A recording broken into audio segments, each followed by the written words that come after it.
एक लड़की थी जो कृष्ण जी की अनन्य भक्त थी। बचपन से ही कृष्ण भगवान का भजन करती थी, भक्ति करती थी। भक्ति करते करते बड़ी हो गई। भगवान की कृपा से उसका विवाह भी श्री धाम वृंदावन में किसी अच्छे घर में हो गया।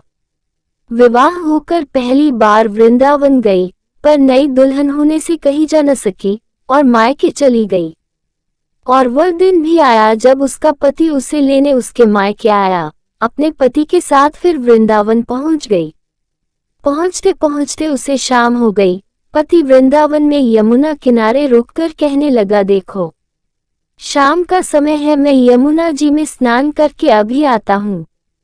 तुम इस पेड़ के नीचे बैठ जाओ और सामान की देखरेख करना, मैं थोड़े ही समय में आ जाऊंगा, यही सामने ही हूँ, कुछ लगे तो मुझे आवाज दे देना। इतना कहकर पति चला गया और वह लड़की बैठ गई।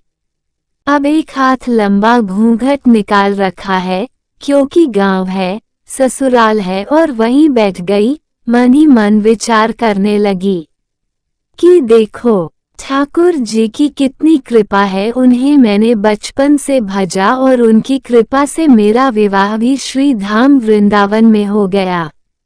मैं इतने वर्षों से ठाकुर जी को मानती हूँ, परंतु अब तक उनसे कोई रिश्ता नहीं जोड़ा।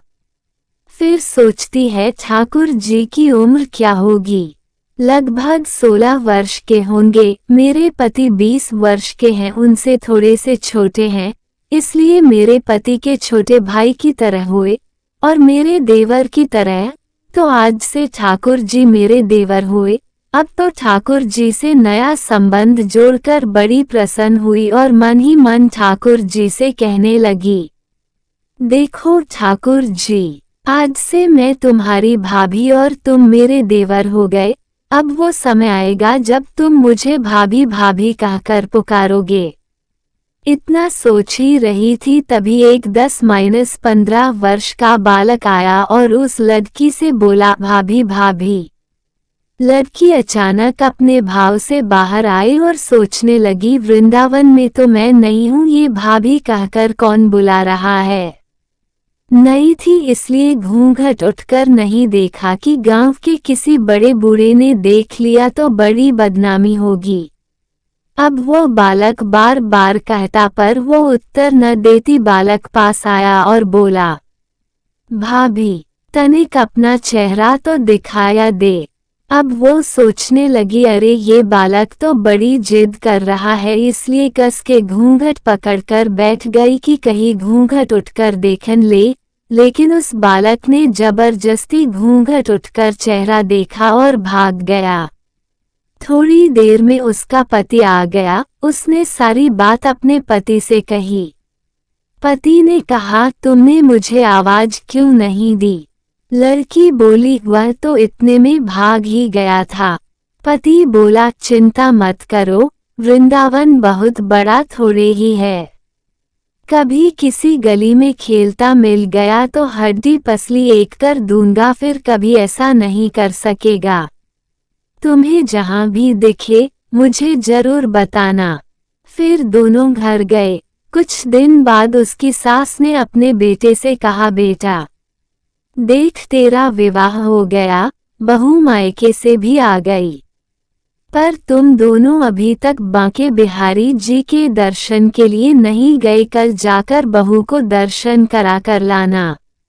अब अगले दिन दोनों पति पत्नी ठाकुर जी के दर्शन के लिए मंदिर जाते हैं। मंदिर में बहुत भीड़ थी।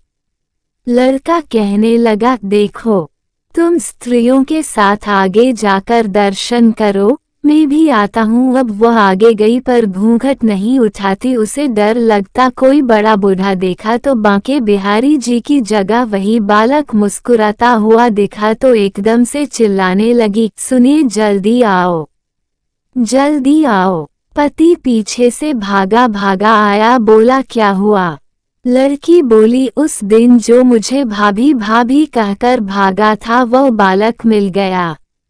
पति ने कहा, कहाँ है, अभी उसे देखता हूँ। तो ठाकुर जी की ओर इशारा करके बोली, ये रहा, आपके सामने ही तो है।